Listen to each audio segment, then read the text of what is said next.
ingabo z'umwijima zirakora. Satani afite aba agent b'abantu bambaye umubiri, afite n'abakozi b'abadayimoni bamukorera. Rero uku kuri kuringaniye nshaka kuvuga no kunguku. Hari icyo gice cy'abavuga ko ntabariho, ntibakora, ni ibintu biri aho ngaho bitanatureba, nyamara biri muri Bibiliya. Hakaba ikindi gice Satani akoreramo akaduteza ubundi bwoba buvanze no kujijwa, butuma tubona abadayimoni ahantu hose. Muri bafure barimo, mu ntebe barimo, mu mazi barimo. Noneho ugasanga nta kiba mu isi y'abazima, atuye mu isi imeze nk'umwuka. Ntabwo Imana yigeze iduhamagara gutura mu isi y'umwuka, yadutuje mu isi y'abazima bambaye umubiri, dufite umwuka muri twebwe. Ariko iyo umuntu yagiye muri uyu mutego, abona abadayimoni ahantu hose. Mu nkoko y'iwabo barimo, mu ipusi y'iwabo barimo, mu mbwa z'iwabo, muri Marie Jose bwa busimba bugenda, ahantu hose barimo.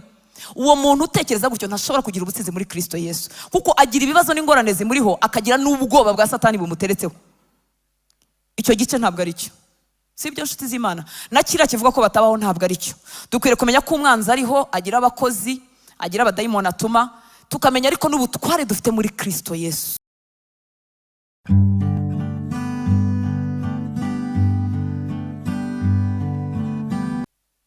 Ubwire umutima wawe n'ibitekerezo byawe, utureka twige ijambo ry'Imana.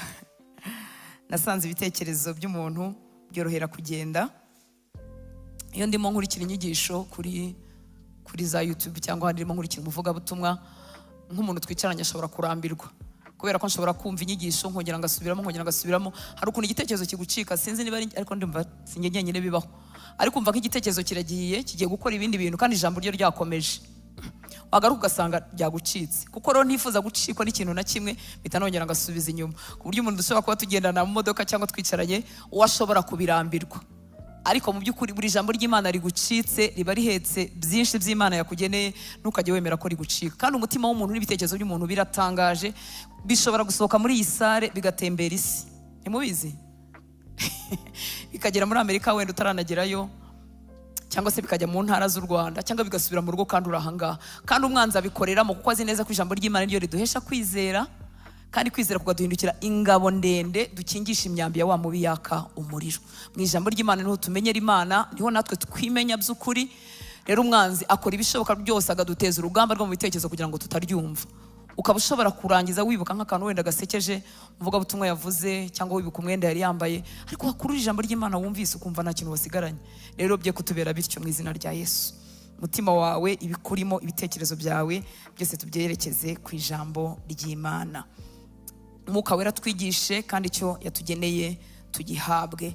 Turakomeje rero mu magambo y'Imana tumazemo iminsi, tuzanamaramo iminsi, kubera ko twifuza ko ubuzima bwacu bwamera uko turimo kuvuga, ubuzima bwa gikristo bwatsinze, une vie chrétienne victorieuse. Mu cyongereza bavuga ngo a victorious Christian life. Turifuza ubuzima bwa gikristo bwatsinze. Twavuze byinshi, tuzakomeza kuvuga byinshi, ibyo tubasha kugarukaho tubigarukeho, ibindi dukomeze, nta n'uwo bivuga ngo birangize, ariko nibwo buzima bugukwiriye. Haleluya.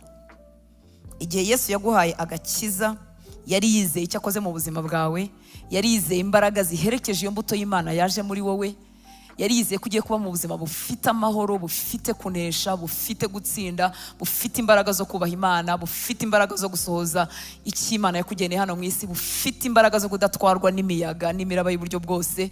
Ubwo nibwo buzima Yesu agutegerejemo. Haleluya. Igituma twiga ijambo ry'Imana nuko inshuro nyinshi tubona ubwo buzima tutabufite, cyangwa se butagaragara ku bana b'Imana benshi. Cyangwa usanga umwana w'Imana afite imbaraga muri iki, ibyaha yarabitsinze, ariko nk'urugero agahinda karamubashije, imibabaro yaramubashije. Undi akaba yaratsinze imibabaro, nta kintu kimubabaje, afite umunezero, ariko ibyaha bikamubasha. N'ibindi bitandukanye, ugasanga umuntu afite gutsinda mu gace kamwe, ariko kandi afite gutsikamirwa. Cyangwa se ugasanga ubuzima busa nk'ubwamuhiriye, rwose ibintu birasa n'amahoro, ariko nta kabaraga k'umwuka agira, ntabasha gusenga, ntabasha kwisengera, ijambo ry'Imana ntirimwinjira, ntaryohewe naryo, ntafite imbaraga zo kuribamo.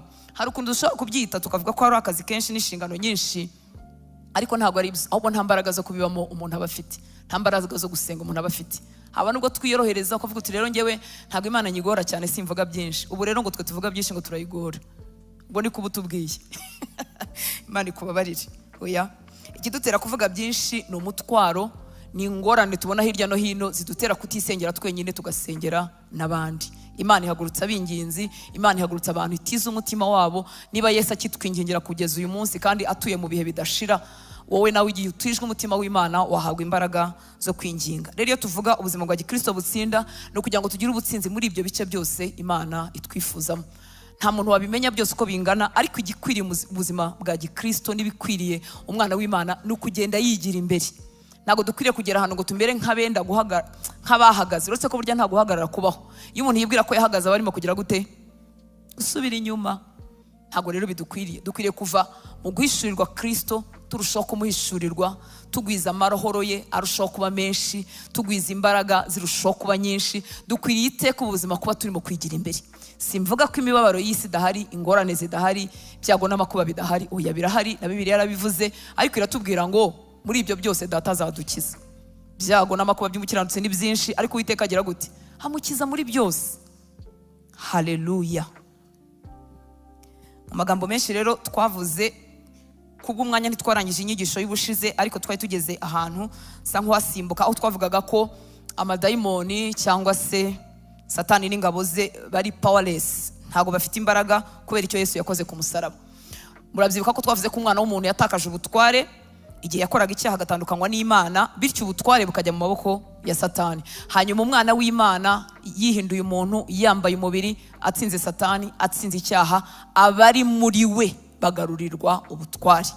Icyo gihe rero bituma amadayimoni, ingabo z'umwijima nta butware zidufiteho twebwe bari muri Kristo Yesu, kuko umutware wacu yatsinze, natwe tukaba turi munsi ye, twatsinze dutyo, twakira ubutsinzi gutya, tugarurirwa dominion yacu, tugarurirwa ubutware bwo gutwara, turabisubizwa muri Kristo Yesu. Haleluya. Imana ishimwe cyane. Kubavutse ubwa kabiri bagaruriwe ubutware. Icyo akora Satani, icyo akora ni ukutuinfluence, ni ukuduterera mu bitekerezo, akamera nk'udushutse, akamera nk'ukoresheje uburiganya kugira ngo akwemeze ko akigufiteho ubutware cyangwa se agufiteho imbaraga, cyane cyane kubera ko uba utari wimenya, utaramenya icyo Yesu yakoze muri wowe. Dukwiriye rero kubohoka ku bwoba bwa Satani, kwiterabwoba, kuko Satani kinakoresha ni iterabwoba. Igituma abantu benshi basubira mu mbaraga z'ubupfumu n'ibindi, n'ubwoba bw'ubuzima. Nzabaho gute? Nzakuraho urubyaro? Nzakuraho umugabo? Nzakuraho amafaranga? Nzanza. None ubwoba bw'ejo hazaza bugatera umuntu washakaga Imana no gukiranuka, ariko bikamutera kujya gushakira ubutabazi ahandi hantu. Ikintu rero Satani akoresha ni iterabwoba, n'ubwo batera abantu batamenya umugabane bafite muri Kristo Yesu. Abadayimoni ntago tubatindaho, turabumva, turabasoma muri Bibiliya. Icyo tuzi nuko ari imyuka ikorera Satani igasohoza umurimo we mubi, kandi imirimo yabo y'abadayimoni iragaragara muri Bibiliya. Ubwo ndabibwira abahakana ko babaho. Hari umuntu kubera kudasoma Bibiliya, gutwarira ubuzima bwe n'Imana hejuru, avuga ngo ngiye by'abadayimoni simbyemera. Singusaba kubyemera, ariko niba byanditse muri Bibiliya, ubwo nuko bigize gute? Nuko bihari. Tubona ububi bwabo n'imirimo yabo hose muri Bibiliya. Tubona abari bamugajwe n'abadayimoni, tubona abari basaze bagize ibisazi kubera abadayimoni, tubona abarwaye ibicuri kubera abadayimoni, tubona bagize ubumuga bwo kutavuga no kutumva ari abadayimoni, hanyuma Yesu yabirukana abantu bakaba bazima. Rero imirimo yabo mibi yo gusohoza imigambi y'umutware wabo Satani turayibona hirya no hino muri Bibiliya. Ariko igituma tuyibona si ukugira ngo tunayivuga, si ukugira ngo tugire ubwoba, oya, ahubwo iteka tubona uwadutsindiye. Tubona Yesu wabanesheje rwose. Nta hantu na hamwe Yesu yigeze yirukana abadayimoni ngo bange kugenda. Abamwizera, bizera Yesu, nta hantu na hamwe bigeze yirukana abadayimoni ngo bange kugenda. Abizera Yesu, kereka abatarizeye Yesu, babasore baskewa bo mu byakozwe n'intumwa baravuze ngo mu izina rya Yesu Paulo avuga, urumva ntago bari bamwizeye. Ariko abizeye Yesu bose bafite ubwo butwari. Imana ishimwe cyane. Uko rero icyitwa kwizera ari ingenzi, kwizera uko kwizera ari ingenzi mu bana wacu na Data, niko noneho mu ruhande rw'ubwami bw'umwijima cyangwa Satani, icyo twakwita ubwoba nicyo gikoresha afite akubitisha abantu cyangwa se ateresha abana b'Imana. Ubwoba cyangwa iterabwoba, ubwoba burema ikirere gituma Satani yorohera yoroherwa gukoreramo. Nkuko kwizera kurema ikirere gituma Imana ikoreramo, ndayitegereje, ndayizeye, ndayizi, nizeye imirimo yayo n'ibitangaza byayo, birema icyo kirere Imana ikoreramo. Noneho ubwoba nabwo burema ikirere imbaraga z'umwijima zisangamo, zikoreramo, zikatuvogera, zikatumara. Sinzi niba ikintu cyari cyagutera ubwoba kikagutera ubwoba ukicara ugitegereje, nyuma y'igihe ukazasanga nta cyari kirimo, ariko ubwoba bwagutwaye ukajya wumva urapfuye, birarangiye. Rero Satani iyi atmosferi y'ubwoba abasha kuyikoreramo, nkuko atmosferi yo kwizera Imana yacu iyikoreramo. Muri make, kwizera kuzana Imana mu buzima bwacu bwa buri munsi byenda kumera nka rukuruzi ikurura imbaraga z'Imana. Kubera iki? Kuko kwizera ngukomora hehe? Ngukomora muwo namenye, ari we nde? Imana, umuremyi w'ijuru n'isi, ushobora byose. Niho kwizera kwanjye gukomoka. Niyo mpamvu kwizera kumera nk'imbaraga zikurura Imana, kuko si ibintu nahimbye, ahubwo mbikomora muwo namenye, nkamwizera, bikantera gufata ibyo avuga bigahinduka imvugo yanjye. Hanyuma kuko Imana idatandukana n'ijambo ryayo, nayo igakorera muri ibyo ngibyo. Ubwoba rero nabwo bwenda kumera gutyo, ariko urumva ni ikinyuranye. Ubwoba niko bukora, nabwo bugira ubushobozi bukurura imbaraga z'umwijima, kandi ubwoba duhindukira imbaraga zikomeye zihetse kwica. Kuko ubwoba bwonyine utazi niba ibyo aho bwakomotse ari aho ukuri cyangwa atari aho ukuri, ariko ubwoba bufite imbaraga zo kwica amahoro yawe, kwica umunezero wawe, kwica ficha yawe. Ejo hazaza ukumva urahatakaje, ibyiringiro bikagushiramo kubera ubwoba bwonyine. Urumva rero n'imbaraga zikomeye umwanzi akoresha. Kandi ubwoba no kwizera ntibishobora kubana. Iyo kwizera kubaye kwinshi, ubwoba urahunga. Imana nishimwe. Haleluya, haleluya. Iyo kwizera kubaye kwinshi, ubwoba burahunga. Kwizera kuva hehe? Niba hari ijambo ugomba gufata mu mutwe no kubimenya, ukwizera nta handi kuva mu kumva. Kumva iki? Ijambo ry'Imana. Uko ijambo ry'Imana rigwirira muri njyewe, kwizera kwanjye ntuzagutangira. Uko ijambo ry'Imana rigwirira muri wowe, nubwo nagukinagaza akajana, ntabwo nabasha kugutangira. Kubera ko ijambo ry'Imana ryagwiriye muri wowe, kwizera kwawe kuratumbagira. Niyo mpamvu Satani arwanya ko ijambo ry'Imana rijya muri twebwe ngo rinahatinde, kuko iyo rije ryirukana ubwoba kandi rikagwiza kwizera. Imana ishimwe cyane. Ikindi, kwizera ntabwo ari kuba convinced. Sibwo convinced ni iki mu Kinyarwanda? Kwemezwa. Kwizera ntabwo ari kuba convinced ko ibyo wizeye bishoboka, ntabwo ari kwemezwa ko bishoboka. N'igihe bidashoboka logiquement, n'igihe bidashoboka mu bwenge bwa Hortense, n'igihe bidashoboka mu bwenge bwawe, ntabwo birakura ko mbyizera niba biri mu ijambo ry'Imana. Kubera ko inshuro nyinshi dutegereza kumva tubaye convinced. Reka nkubaze, uri convinced ko uzajya mu ijuru? Riba he? Uzajyanwa n'iki? Bizagenda bite? Ariko urabyizera. Ntibikwirwa mu bwenge bwacu. Ni niyo mpamvu iyo tubwiye abantu bataragira umugisha wo guhinduka abana b'Imana babona twarasaze. Haleluya. Nta conviction mfite itakurutse ku Mwuka Wera waciye nyine muwona amenye, hanyuma ibyo avuga nkabyizera. Mu by'ukuri turamutse dukuyeho Bibiliya, niyo mpamvu igiye kudiringa n'umuntu akabwira ko atizera Bibiliya, ubura icyo umubwira. Iby'ijuru twabisomye hehe? Muri Bibiliya. Ibyo ko twabara ibyaha twabikuye hehe? Muri Bibiliya. Niba wizera ko amaraso y'umwana w'intama yagukuyeho ibyaha, hari ikintu kuko iyo kuyeho ibyaha urakomeza ugasa nk'uko wasaga, ariko urabyizera. Haleluya. Imana ishimwe cyane. Hari igihe tubyitiranya noneho tugakererwa. Kwizera ntabwo ari kuba convinced, ntabwo ari ukwemezwa ku birimo kuvugwa, ahubwo ni ugushyira icyizere mu wabivuze. Haleluya. Uwabivuze ubwo ari uwo kwizerwa, nubwo bidakwirwa mu bwenge bwanjye, ndagira gute? Ndabyizera. Reka ntange urugero rwa Mariya nyina wa Yesu. Umubyeyi tuzamuramutsa nitugera mu ijuru. Haleluya. Nubwo atazamuwe atapfuye, ariko ari mu ijuru kuko yabaye umukiranutsi. Abiziza somusiyo. Haleluya. Ntabwo yazamutse, ntabyanditse muri Bibiliya. Kandi urakomeza unkundi. Luka igice cya mbere. Luka igice cya mbere 34. Reka twigire kuri uyu mubyeyi. Luka igice cya mbere 34 kugeza kuri 38. Ngo Mariya abaza marayika ati, ibyo bizabaho bite ko ntararyamana n'umugabo? Murumva ibyo bintu abwiwe byumva, ntabwo ari convinced, binumvikana, arimwe arabaza. Marayika aramusubiza ati, Umwuka Wera azakuzaho, n'imbaraga zisumba byose zizagukingiriza. Nicyo gituma uwera uzavuka azitwa umwana w'Imana. Ngo kandi dore mwene wanyu Elizabeth nawe afite inda y'umuhungu yo mu zabukuru, witwaga ingumba, none uku n'ukwezi kwe kwa 6. marayika arakomeza aramubwira kuri 37 ngo kuko ari nta jambo Imana ivuga ngo riheri. Haleluya. Ngo Mariya aramubwira ati nyumvira Mariya maze unamwigane, ntumusenga ariko umwigane. Yesu ashimwe cyane. Mariya aramubwira ati dore ndi umuja w'umwami Imana, bimbere ukuvuze. Nuko marayika musigaho aragenda, nta mpaka ajya, kandi ibintu bamubwiye ntabwo byumvikana. Ntabwo kugira ngo Mariya byizere ntibisaba ko aba convinced, kuko ntibirabaho, nta muntu uratwita atabonanye n'umugabo, kandi ikibazo yabazaga gifite ishingiro. Ibyo bizashoboka bite ko ntararyamana n'umugabo? Hanyuma marayika uvuye ku Mana aramusobanurira, kuko Mariya yaraziranye n'Imana ye, yizera uwavuze nubwo atari convinced, kuko ntibibaho. Haleluya, haleluya.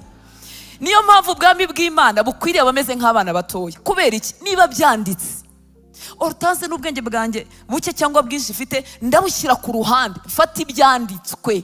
Haleluya. Nemezwa n'iki ko nzajya mu ijuru, kuko nabisomye. Yesu ashimwe cyane. Nemezwa n'iki ko Imana iri kumwe nanjye, kuko yabivuze. Yaravuze ngo izabana natwe kugera isi irangiye, ku mperuka y'isi, hanyuma nyine iri kumwe nanjye. Haleluya. Ntibisaba ko mbyumva. Hari igihe dusenga na feelings zacu zigafashwa, amarangamutima yacu agafasha, kumva byaryoshye. Namwe bibabaho? Twese bitubaho. Hakaba ikindi gihe usenga feelings zikanga zigahagarara, zikaguhagararamo, zigashinga ijosi gutya, ukanga gufashwa. Ariko se bivuga ko Imana yagenda hari? Ibigize gute? Ibihari. Kubera iki? Kuko yabivuze. Haleluya. Mariya rero ntabwo ari convinced, kuko ntibikwirwa mu bwenge, nta bintu byo kubyara umuntu atahuye n'umugabo ntabyazi, ariko umva kwizera icyo kuvuga. N'aya magambo yashubije. Mariya amubwira ati dore ndi umuja w'umwami Imana, bimbere ukuvuze. Haleluya. Reka wumve rero muzehe Zakariya byago yagize muri iki gice nanone hejuru gato. Bamuzaniye inkuru zidakwirwa mu bwenge, kimwe nkuko bazishyiriye Mariya. Ku murongo wa 18 na 19 muri iki gice cya mbere, se wa Yohana Umubatiza.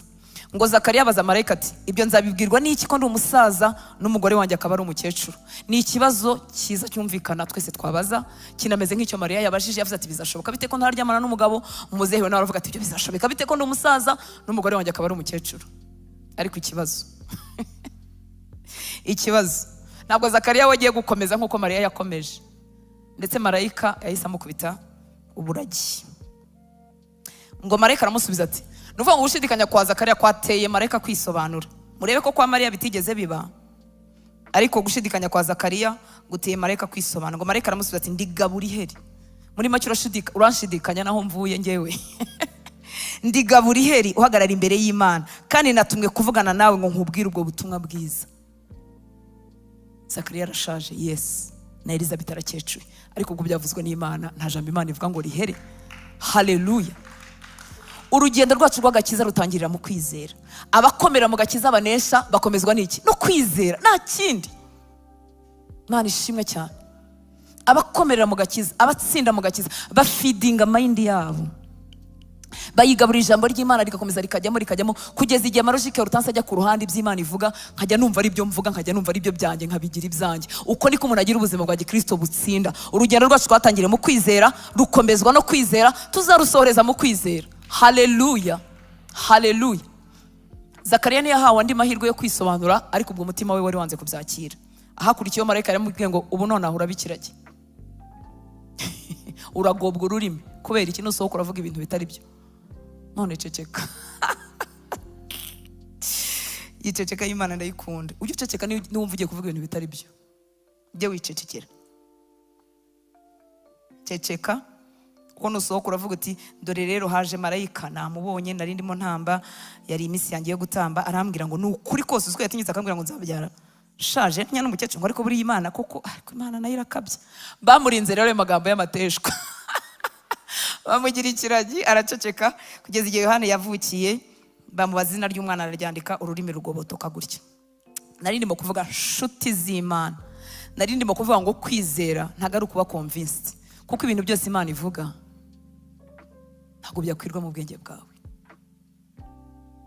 Turi abantu bareba kubifatika, bareba kubifatika.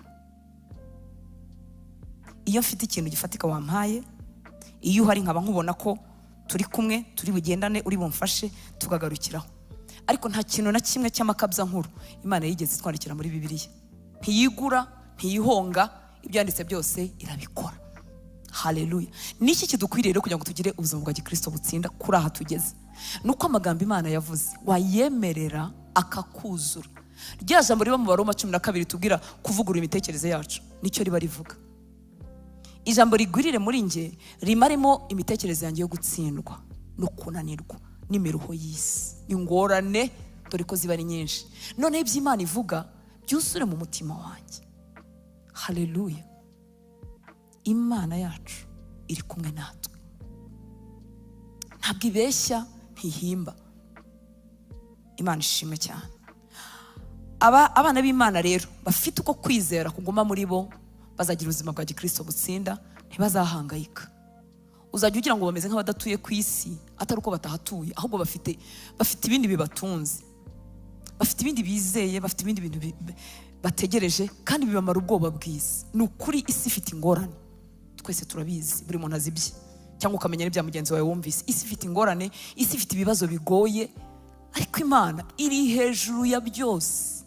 Haleluya. Kandi aho abantu bose baburiye, Imana yagennye kuhampera, yahampera. Ariko kubera ya mind itaravuguruwe, bya bitekerezo bitavuguruwe, dukomeza gukorera mu nzira zacu za kera. Ntiwabona akazi udafite mwene wanyu muziranye. Abatekereza gutyo muri hano, Imana igire gute? Ibababarire. Kandi muri benshi. Yosefu yaraziranye nande muri Egiputa? Daniel yaraziranye nande?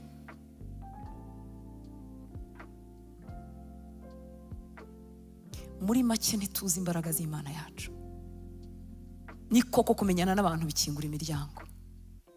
Ariko biravuga ngo ariko abakiranutsi bo ngo abobo gutabarwa kwabo guturuka ku Uwiteka. Haleluya. Ntarayitwa umukiranutsi, ntarabarirwa mu nkambi ya Yesu, nagombaga gukoresha ibimenyane byanjye byose.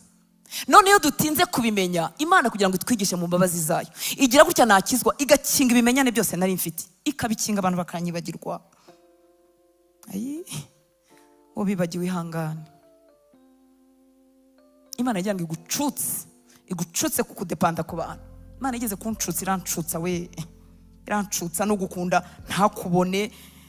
Nubwo waba burayi ukagendana n'umuntu ugiye kugura nk'ibipupe by'abana, ibipupe murabizi, wowe udafite n'umuceri n'ikiro cy'isukari, ukagendana n'umuntu akagura toyi, kandi akajya abona usa neza wanariye, kandi iminwa yumishijwe n'inzara, kuko Imana itaguhereye muri we, ishaka kugucutsa ku bantu kugira ngo izakwigishe kuyiringira. Haleluya. Isi n'ibiyuzuye ni ibya data. Imana ishimwe cyane. Ubutabazi bw'abantu buzatugarukiriza bugufi.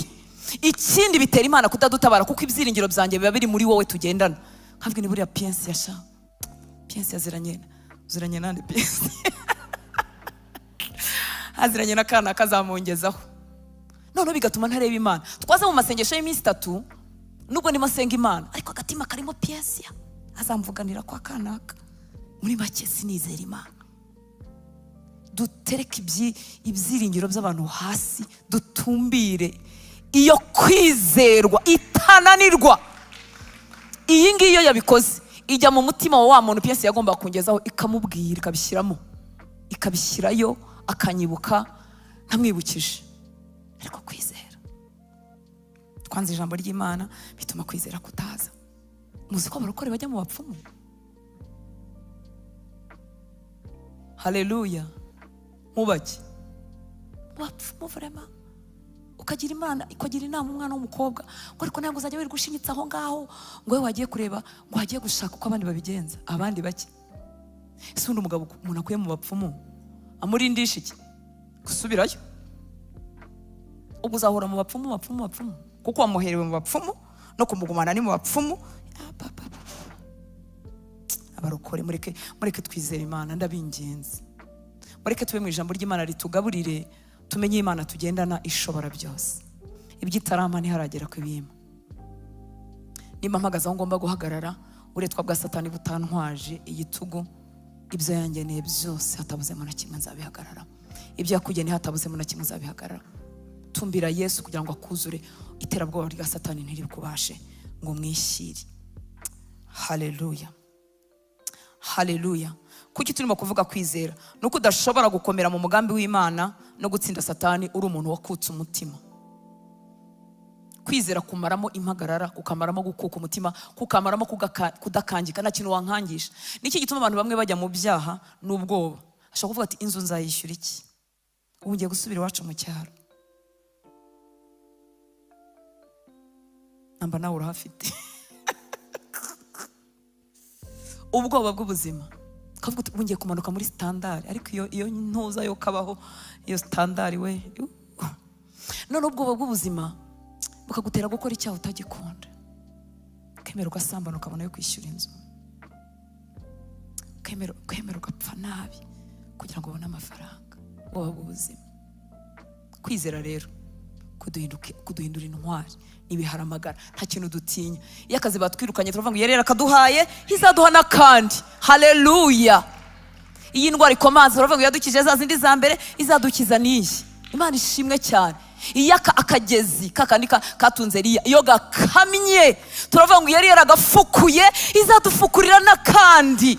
Bituma nta muntu watugura, ariko uzi ko umuntu yakugura akagukoresha icyo ashaka kubera ubwoba bw'ubuzima. Akubwira ngo ninjye ukugize. Come on. Umuntu akugira ate? Niba umugisha wanjye urimo guca muri iyo minsi nuko Imana yabigennye. Nibirangira izacisha ahandi. Nubwo yaba ari umugabo n'umugore wagushatse, nubwo yaba ari umwana wareze, nubwo yaba ari umubyeyi wakubyaye, burya Imana niho yacishije, niharangira izacisha n'ahandi. None se ubu nta bantu bari bafite umumaro mu buzima bwacu bapfuye tukabaho? Ntushobora rero gukomerera mu mugambi w'Imana, ntushobora kuba umukristo utsinda umwanzi yaragushyizemo iri terabwoba rye, warakutse umutima. Ukavuga ngo aka kaziga ngo Mana banyirukanye byaba birangiye. Ibiki ariko birangira? Ibiki birangira ko n'abantu badafite akazi babaho? Nta muntu washomereye imyaka ukagiyoberwa ukuntu iyo myaka wayirangije. Ntiwapfuye, ntiwariye neza, wanyuzagamo kaburara, ubundi bakakwirukana mu nzu ugaseba, ariko ukongera ukabaho. Twarasebye ariko turiho. Kwanza bya bintu tuba tuvuga Constance urarondogoye. Bya bintu tuvuga ngo Mana ngo ntusebye ntungoze isoni, irazidukoze. Kubera ko igomba kumena inaringi. Shabyo bintu biraryana.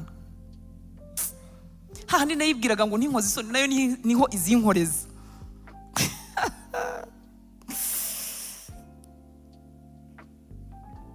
Iraje mu rivuga ngo abinigira Imana ntibazakorwa n'isoni.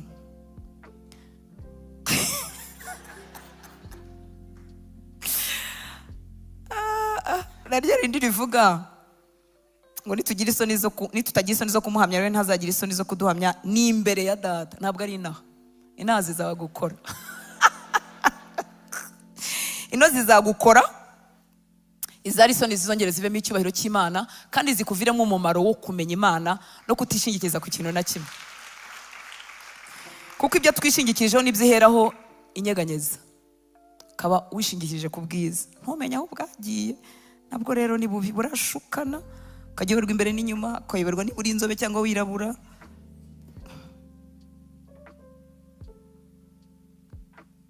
N'abantu mwe isi irashukana. Wahagara wiyambariye high heels ukavuga uti ninjye uriho. Ku isi yababaho n'agakanzu keza ukavuga uti ninjye. Imana nayo yazi ikiyaranje amavuta ukayabura. Gusokoza bikanga, wabisokozaga neza none niyo wahengeze ntumenya aho bireba. Ikiyaranje ibyiringiro byawe bigashiraho. Kabura umusore mwiza wiratagana amafaranga, ikiyaranje ikakwima akazi muri uyu mujyi. Abantu muziranye akazi kakabura kubera ko irashaka kugucomeka mu migambi yayo. Wamara kumenya ko ibyishingikirizwa atari amafaranga, kagenda iguha dukeya ikagupima, kaguha akazi k'intica n'ikize, ngo irebe ko kabe ibyiringiro byawe. Yajya kubona ikabona hari agasomo maze gufata, ntuyiringiye amafaranga, ikakongera kandi buke buke, ikakongera kandi buke buke, amafaranga akagenda azamuka, ikavuga iti ndabona atakiringiye amafaranga, reka dukomezanye, reka muhe menshi n'ubundi azanankorera, azafasha n'abantu. Kaguhera ko kamodoka kagenda gapfa mu muhanda, ukaba warutangiye kukishimira. Biza akamodoka ka mbere kararyoha, ukaba warutangiye kukishimira, ukumva uraruta abasore bandi batagafite n'abakobwa batagafite, ariko kugira ngo Imana ikugarure utarenga imbibi, kakaba kagopfiriyeho abantu bakabibona, ikakujyana buke ikakujyana buke. Nagiraga imodoka zajyaga zipfira muri rompuwe hagati. Imana y'imbabazi, Imana y'imbabazi. Haleluya, haleluya. Rero urugendo rwacu rutangirira mu kwizera, ni naho dukwiriye gukomereza, tukavuga kwizera, akaba ari byo twe expressinga, akaba ari byo tuvuga, hanyuma tukarwanya satani nawe akaduhunga. Rya jambo muzarigumane, nzarigarukaho ubutaha, ryo kugandukira Imana, kuko ntidushobora kwirukana satani tutagandukiye Imana. Haleluya. Iyo ubwo rero buduteye, duhindura imvugo, ntituvuga nk'uko Imana ivuga, ntituvuga nk'uko ijambo ry'Imana rivuga, ahubwo tuvuga twamamaza iby'intege nke no kunanirwa, umwanzi akabyishimira kandi akabikoreramo, agakomeza akatutwara, ahubwo bwoba burimo budutwara. Tukivuga rero kuri izi mbaraga z'umwijima no gukora kwa satani, ukuri kuringanije, kuri balanced, niko kudukwiriye kandi niko kuzatubohora. Ukuri ndimo kuvuga no kuyi, kuko satani ashaka ko dushukwa ko atariho. Muranyumva nshuti z'Imana? Hakaba abana benshi b'Imana bavuga ko bizera Bibiliya, ariko mu by'ukuri ntibaba bayizera, ko ntibabazi birimo, ariko bakibwira yuko ku bijyanye n'abadayimoni badakora, batanahari, ndetse ko tuba turimo gukabya. Satani akagutera icyo kinyoma muri wowe, abadayimoni ntababaho, ntago barwanya umuntu ngo bifata ubyizera. Come on. Abantu bose batwajwe igitugu n'imbaraga z'umwijima nuko babyizeye? No. Ngabo z'umwijima zirakora. Satani afite aba agent b'abantu bambaye umubiri, afite n'abakozi b'abadayimoni bamukorera. Rero uku kuri kuringaniye nshaka kuvuga no kunguko. Hari icyo gice cy'abavuga ko ntabariho, ntibakora, ni ibintu biri aho ngaho bitanatureba, nyamara biri muri Bibiliya. Hakaba ikindi gice Satani akoreramo, akaduteza ubundi bwoba buvanze no kujijwa, butuma tubona abadayimoni ahantu hose. Muri bafure barimo, mu ntebe barimo, mu mazi barimo, noneho ugasanga nta kiba mu isi y'abazima, atuye mu isi imeze nk'umwuka. Ntabwo Imana yigeze iduhamagara gutura mu isi y'umwuka, yadutuje mu isi y'abazima bambaye umubiri, dufite umwuka muri twebwe. Ariko iyo umuntu yagiye muri uyu mutego, abona abadayimoni ahantu hose. Mu nkoko y'iwabo barimo, mu ipusi y'iwabo barimo, mu mbwa z'iwabo, muri Marie Jose bwa busimba bugenda, ahantu hose barimo. Uwo muntu utekereza gutyo ntashobora kugira ubutsinzi muri Kristo Yesu, kuko agira ibibazo n'ingorane zimuriho, akagira n'ubwoba bwa satani bumuteretseho. Icyo gice ntabwo ari cyo, si byo nshuti z'Imana? Na kiriya kivuga ko batabaho ntabwo ari cyo. Dukwiriye kumenya ko umwanzi ariho, agira abakozi, agira abadayimoni atuma, tukamenya ariko n'ubutware dufite muri Kristo Yesu. Hanyuma data akaduha ayo maso amenya aho twirukana n'aho tubaho, kuko iyo wabaye muri ubwo buzima ntiwongera kwenjoyinga. Ubukwe bw'iwanyu ntubujyamo, ikiriyo cy'iwanyu ntukijyamo, ntushyingura ngo ugere Rusororo ngo buriya ngo abazimu baragufata. Muri make nta bushizi bw'amanga bwo muri Kristo ufite. Ahantu hose uhagirira ubwoba, abarozi urabakwepa ntubahobera. None si imbaraga ziri muri wowe, uri muri twebwe ngo agize gute? Arakomeye cyane kuruta uri mu isi. Ntabwo Yesu yifuza ko tuba mu buzima bw'ubwoba ndetse n'inzangano. Oya, yifuza ko tumenya ukuri, kuko intambara yacu ntabwo ari inyama n'amaraso, ntabwo ari uguhangana n'abantu. Duhanganira n'abantu mu mwuka, abagomba kwimuka bakimuka, ibigomba gusenyuka bigasenyuka, kandi mu mubiri tugahoberana. Haleluya. Abantu bakunda kumbaza ngo se ngo baba baramenye ibintu ngo ukabyishyira. Ubyishyira se bigira umupaka, bigusanga aho uri. Ibi birozi bisanzwe abantu bashyira mu mazi ngo unywe, ibyo biroroheje. Ibikomeye babiguteza ntaho bahuriye nawe. Rero ntibigira umupaka, ntago ari ukubyishyira. Wirema inzangano mu muryango, wivuga ngo nyokoboko ni umurozi, wivuga ngo sinzi ndashaka bari umurozi, ariko hanganira nawe ahanganira nawe. Ese ko adahangana nawe imbona nkubone, kuki wowe ugira ubupfapfa buhangana nawe imbona nkubone? Ugaca umuryango, ugasenya umuryango. Intambara yacu si inyama n'amaraso. Rero ubwo bwoba bukabije butuma umuntu abona dayimoni ahantu hose, bikamusigamo ubwoba, bikamumaramo ubushizi bw'amanga, sibwo bushake bw'Imana. Haleluya, haleluya. Ziba ari inyigisho zihengamye iyo zabaye gutyo, kuko inyigisho yose idashingiye ku ijambo ry'Imana ryuzuye ishobora guhengama, igasiga iyobeje umuntu, imushyizemo kwibeshya gutandukanye. Imana itugirire neza. Satani rero n'ingabo ze nta bushobozi bafite bwose nk'Imana. Ntago bazi byose, ntibasoma mu bitekerezo byacu, icyo akora batwigaho. Akavuga ati iyo tumuteje kurakara akurikizaho iki. None kuba ko wagiye ugikurikizaho inshuro nyinshi, barabizi ko iyo ikintu kikurakaje wenda utukana cyangwa se wivumbura ugakora iki n'iki. Ni ukuvuga ngo bazi gusoma reaction zacu, kuko bamaze igihe batwigaho. ariko ntago bazi byose, ntibasoma mind yacu, ariko kuko bazi ko Hortense niba bamututse areactinga gutya, niba babaye areactinga gutyo, none baba babyiteze, none batungurwa. Rero n'igihe nagwijije imbaraga nkaba ntakireactinga kwa kundi. Muri make outcome y'iki tubayo ntago baba bayizi. Imana ishimwe cyane. Ntago bamenye ko Yobu bizarangira, ntibamenye ko Yesu ku musaraba bizarangira, ntago babimenya. Imana ishimwe cyane. Ntago babera hose icyarimwe, baratumwa. Kandi none muri presence y'Imana ntago habagwa neza, barahahunga. Muribuka abadayimoni benshi bari muri wa musore, igihe Yesu yahingutse gusa baravuze ngo duhuriye he mwana w'Imana nzima, uje kutwica urupfu n'agashinyaguro. Nuvuga ngo kubaho kw'Imana kurabirukana. Haleluya. Muribuka Sawuli, umwami Sawuli yajyaga aterwa n'imyuka mibi, Dawidi yaza agacuranga n'umutima uramya Imana by'ukuri. Abaramye haleluya. Mbagarutseho. Ubwo mwumvise umutima uramya Imana by'ukuri wirukanaga abadayimoni hehe? Muri Sawuli. Rero hari presence y'Imana bataresista. Imana ishimwe. Haleluya. Ntibabera hose icyarimwe, kubaho kwa Yesu kwinshi kubagwa nabi kurabaremerera, ntago bashobora byose. Uwo ni umwihariko w'Imana yacu, nizi byose, ishobora byose, ibera hose icyarimwe. Izi ngabo rero duhanganye nazo zifite imbaraga nke, icyakora zikoresha iterabwoba iyo umuntu atari yabimenya.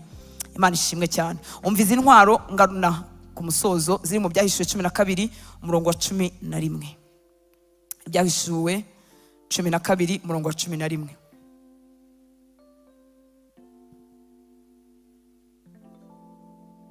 Tugarukaho kenshi, abavuga butumwa bugarukaho kenshi, ndetse ko dukwiriye no kubimenya koko.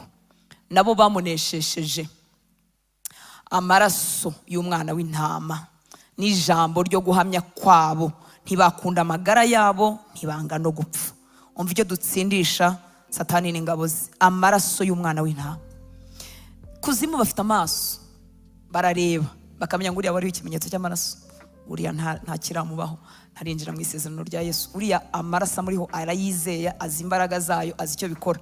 Ni ukuvuga ngo amaraso aradutwikiriye, nk'uko yatwikiriye cyagiye muri Egiputa marayika kurimbura ntiyinjire.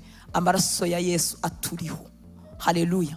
Iyo tuyahamagara ntituba turangiza umuhango, icyo akora aragikora. Asenya ubwami bwa Satani, aca intege amarozi y'uburyo bwose. Amaraso ya Yesu ni mazima, arakora. Haleluya. Arakeza abanyabyaha, aracyasenya imigambi ya Satani, aracyasenya imigambi y'abarozi. Iyo tuvuze ngo amaraso Yesu natwika imigambi y'abarozi, irashya, ibikorwa byabo birashya, ibicaniro byabo birashya. Marerezo makuko utazabanza kuba umurozi ngo wongere ukizwe ubimenye, ariko abarozi bo barabizi. Ubu n'abari hano barabyumva.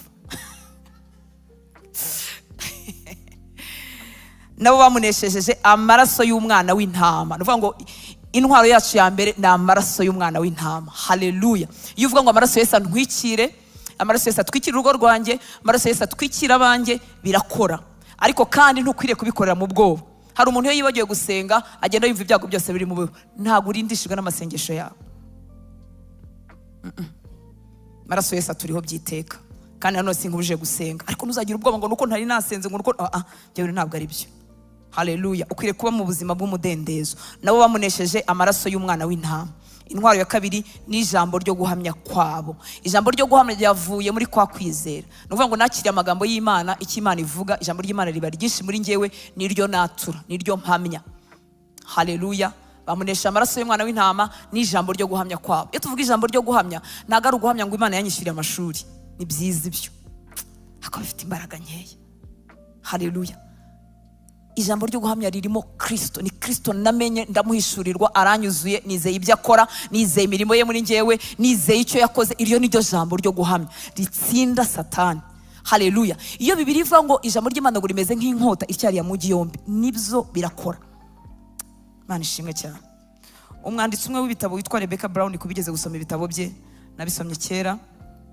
Harantu yavuze, ni umudamu yari umuganga, yahanganye n'imbaraga z'umwijima cyane. Igihe kimwe abarozi b'iwabo baramuteze mu nzira rimwe ataha. Izo ni inkuru z'ukuri, yabyanditse akiriho, ubusinza amakuru ye niba akiriho. Ataha mu nzira igana aho yatahaga, nyine avuye kwa muganga ko yatahaga ijoro. Inzira nshobora kubivuga nabi kuko hashize imyaka myinshi mbisomye, ariko mu nzira yacagamo yabaga mu gashyamba. None asanga yarageze ku rwego rwo guhangana n'abarozi mbona nkubone n'abashitani mbona nkubone. Asanga abarozi bamuteze mu nzira. Niyo ngo yari afite Bibiliya mu modoka iteretse nka gutya. Yumva ubwoba buramwishe, atekereza ikintu yakoresha, ariko yibuka ko Bibiliya ari intwaro. Arayiterura ngo arebe yatunga gutya. none icyamutangaje ngo baramubwira ngo baramusubiza ngo yo iyo ntwaro se kutazi kwirwanisha. Aravuga ngo kumbi barimo barabona ko ari intwaro, none bimutera courage. Urumva we yarabifashe atabyizeye neza ariko abo bahanganye nawe barabibona ko ari intwaro, baramumwaza ngo iyo ntwaro se kutazi no kwirwanisha. Aravuga ati kumbi ni intwaro. Agenda bakanga gutyo, ibindi ni inkuru ntibuka neza, ntabwo nazirangiza. Ntabwo nkubwira ngo wisegure Bibiliya urimo amadayimoni atazagutera, nta nubwo ngo ujye usenga uyikubita umuntu urimo amadayimoni, ariko iri jambo ryo guhamya iyo ryavuyemo hano rikinjira muri wowe rikaguhindukirira ubuzima, rihindura uko utekereza, rikakuzura, akaba ari ryo uvuga, rigahinduka intwaro yo gutsinda Satani. Haleluya. Ijambo ryo guhamya, ijambo ryo guhamya, mwibuka ko mpamanya ibyo nizera, rimpindukira ya ntwaro yitwa kwizera. Muribuka kwizera icyo ari cyo? Ngo ni ingabo tubasha gukingira imyambi ya wa mubi yaka umuriro. Igituma umwanzi akurasa umwambi akaguhinguranya nuko kwizera kwawe ari kagufi karangana gutya ariko ni kuba kurekure, kukaba kurekure kuzagukingira imyambi ya wa mubi yaka umuriro. Ntazaba yaretse kurasa, azarasa ariko azasanga ukingiwe. Haleluya. Ibi nta handi biva, ni mu ijambo ry'Imana riduhindukira iryo guhamya. Indi ntwaro ya gatatu tudakunda kuvuga no kudakunda amagara kugeza no mu rupfu. Haleluya. And they did not love their lives to the death. Ntibati nta kintu wabakangisha. Iyi ni intwaro.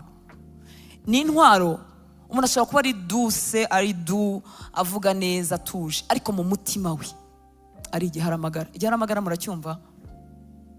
Nta kintu Satani yamukangisha. Hari umuntu ushobora gutinya kwitanga cyane mu by'Imana, gusengera s'abantu, akavuga ngo harya ndi tuyitima iki? Imyuka yo guhora. Sinajya kwirukana abadayimoni, imyuka yo guhora itansanga. Sinakwinjira cyane mu by'Imana, iyo umuntu mu by'Imana arahomba. Gende buke, dore umuntu arakizwa agakena, dore bigendemo bukeye.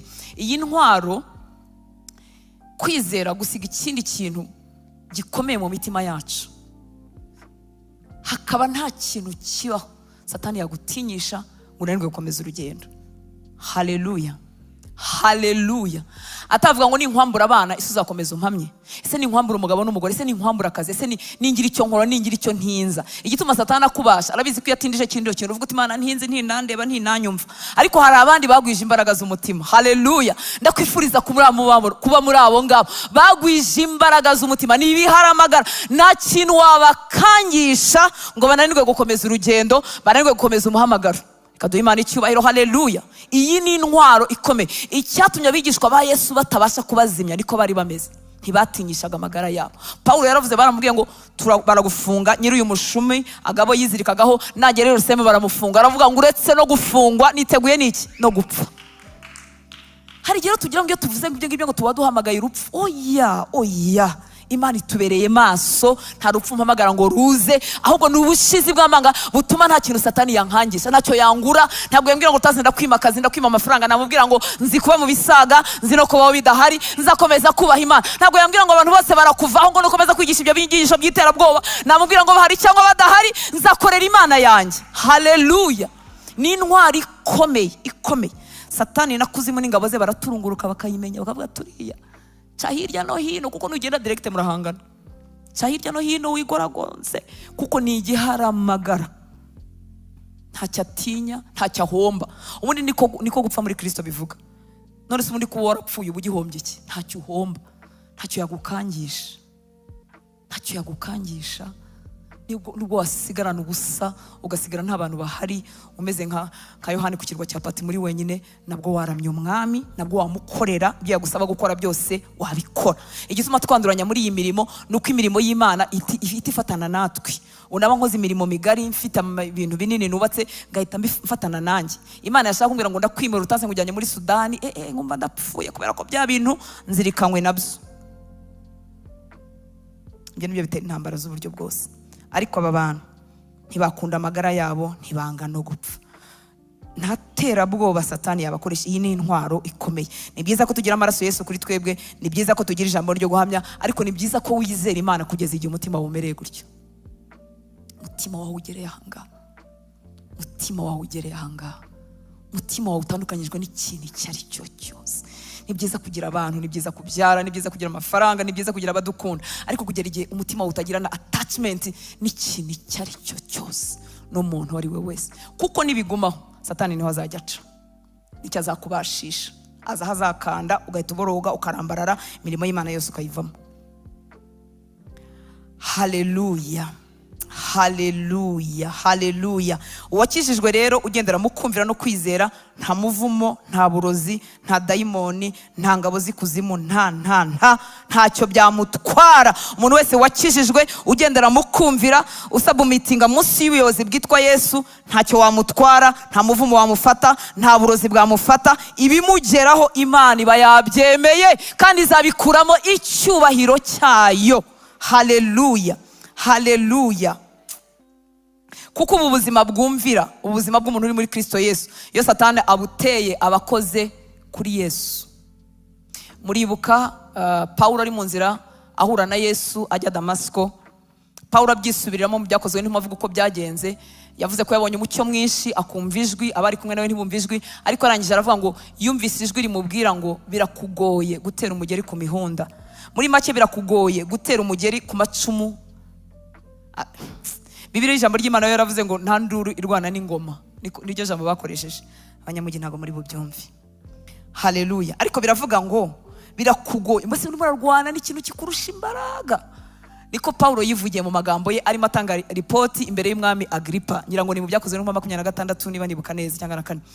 Arimo atanga ripoti, yaravuze ngo rega, mbese yari arimo kuvuga ko ibyo bintu arimo atari we wabyihaye. Aravuga ngo yari ari mu nzira ajya kurenganya abitorero, umucyo mwinshi uraza, ijwi ry'umwami Yesu rivugana nawe, rirangira aravuga ati Paul, urimo uriruhiriza ubusa, uratera umugeri ku mihunda, rezegiyo.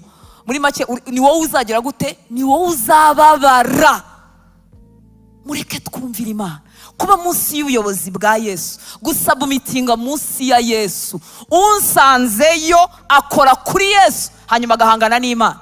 Haleluya. Ntabwo Yesu yigeze amubwira ngo urarenganya abigishwa banjye, yaramubwiye ngo Paul, Sawuli, undenganyiriza iki? Haleluya. Kumvira Imana bifite inyungu, nshuti z'Imana. Tuba munsi y'ubuyobozi bw'Imana ikadutwikira, wadukoraho ukaba witeje Imana, kaduha Imana icyubahiro. Haleluya. Abizeye Kristo baba munsi yo kumvira Imana, baba mu buzima bwo kwizera. Iyo bakozeho uba witeje Imana. Kubera iki? Ntibaba bakibaho ku bwabo, nta agenda dufite, nta porogaramu dufite. Imana ikitubwiye turagikora, ikitubujije turakireka.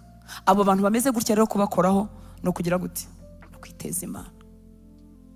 Umupolisi wo mu muhanda urwanye nawe ntago ubu uteye polisi, ubu uteye polisi y'igihugu. Haleluya. Abazagufunga n'abazakurwanya si uwo mupolisi umwe, ni polisi y'igihugu, kuko bari munsi y'ubutware bwa polisi y'igihugu. Ashobora kuhagaza ari umusore muto ufite n'imbaraga nkeya, ariko nimba yaguhagaritse mu izina rye, yaguhagaritse mu izina ry'uwamutumye, rya polisi y'igihugu. Niyo mpamvu abana b'Imana, simvuga abapasiteri kuko nimbivuga muri leta mubishyira ku bapasiteri, ndavuga abana b'Imana, abizera Kristo baba munsi y'ubutware bwe. Haleluya. Bamwizera, bitoza kumwumvira. Iyo bakozeho ubukoze ku buyobozi buba hejuru yabwo. Niyo mpamvu nta muvumo, nta burozi, nta kandi biramutse bitugezeho Imana yabishaka kutwigisha indi si y'umwuka.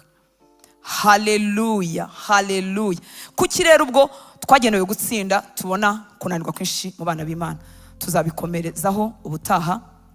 Ariko uzirikane ko intwaro Satani akoresha si ikindi, ni ukukuriganya, ni deception, akabyitiranya, akajya kubwira ko wowe ukiri wa muntu wa kera, kandi umuntu wa kera yapfanye na Kristo, abambanwa nawe uyu munsi harimo umushyashya. Haleluya. Wagenewe ibyo gukiranuka, urimo witoza ubuzima bushya muri Kristo Yesu. Nshuti z'Imana, ubutsinzi ni ubwacu. Wadukijije ntiyadusize twenyine, ari kumwe natwe. Haleluya. Ijambo rye rigwirire mu mutima wawe, umwuka wera guha inyota, ntubane n'Imana by'agahararo. Ntubane n'Imana by'agahararo. Niba dusengana muri aya masengesho kuwa gatatu, wiza rimwe ngo usimbuke gatatu, ntuzagwiza kwizera. Niba ufite umwanya wawe n'Imana mu rugo urimo wiga ijambo ry'Imana, kandi nta muntu wiga ijambo ry'Imana aryigisha, twese dufite abo turyigiraho, natwe twazaryigisha abandi, gutyo ni uruhererekane.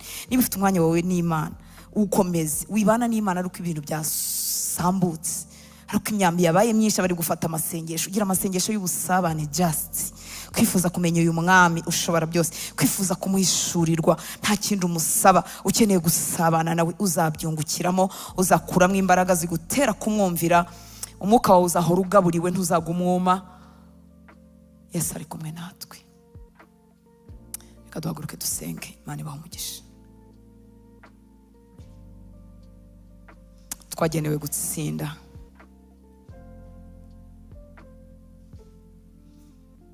Abamwizeye bose bafite ikimenyetso cy'amaraso kuri bo. Ayo ntakorerwa. Icyo Yesu yakoze cyambazweho. Naramwizeye, kimbarwaho. Icyo Yesu yakoze cyambazweho kubwo kwizera. Naramwizeye. Mwuka Wera yaramuritse mu mitima yacu, tumenya ko turi abanyabyaha. Mwibutse ko utari umunyabyaha kuko wabikoze, uri umunyabyaha kuko akavukire yawe ari icyaha. Tuzabigarukaho.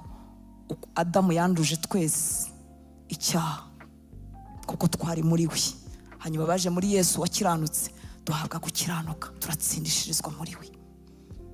Amaraso Yesu aturiho, atari ugukora, atari ugukora. Hanyuma amaraso Yesu yatujeho, imbuto y'ubumana iri muri twebwe, yatangije ubuzima bushya, ubuzima bushya bw'abari muri Kristo Yesu. Bwa buntu twahawe nkuko bivugwa muri Tito, nibwo butangira kutwigisha kudafatwa n'irari ry'isi, kutwigisha kudategekwa n'ibyaha, kutwigisha kumvira Imana. Ntago ubuntu bumurika Yesu ngo dukizwe ngo burekeraho, buri kumwe natwe kugira ngo buduhe kunesha buri cyaha cyose. Ubuntu bukinesha warabuhawe. Pawulo yabwiye Timoteyo, aramubwira ngo ajye yishyira Imana nk'ushimwa, umukozi mwiza ukwiriranye neza n'ijambo ry'Imana. Iyo twaje mu materaniro, iyo twicaye mu ijambo ry'Imana, urimo wiga ijambo ry'Imana, urimo usenga, urimo witoza gushyira ijambo ry'Imana mu bikorwa, urimo kwishyira Imana, hanyuma Mwuka Wera nawe agakora umurimo wo kugutunganyiriza kurushaho gusa na Yesu umunsi ku munsi. Ariko wishyiriye Imana. Niba se nta hantu uhurira n'amagambo y'Imana, uhura nayo rimwe mu kwezi, uhura nayo ari uko ibibazo byabaye byinshi, wishyira Imana ute, Mwuka Wera azagukuraho ngo akore umurimo w'Imana muri wowe. Reka umusaba ubwo buntu bwo kumwishyira, kugira ngo umurimo w'Imana wo kunesha no gutsinda wuzurire muri wowe, wuzurire muri wowe, wuzurire muri wowe. Turavuga ubuzima butsinda bw'abari muri Kristo Yesu. Ese wowe wagezemo? Ese uri mu isezerano na Yesu? Ese wamuhaye ubuzima bwawe? Ese arabuyobora? Ese arabutegeka? Ese waremeye uva wowe ku ntebe yo kwiyobora, uramubwira ngo ngwino umbere umwami? Ese wamugize umwami w'ubuzima bwawe? Niba uzi ko nta sezerano ufitanye na Yesu, uzamura ikiganza tugufashe gusenga. Wamuhaye intebe y'ubwami y'umutima wawe, waba uhari ngo uzamure ikiganza cyane.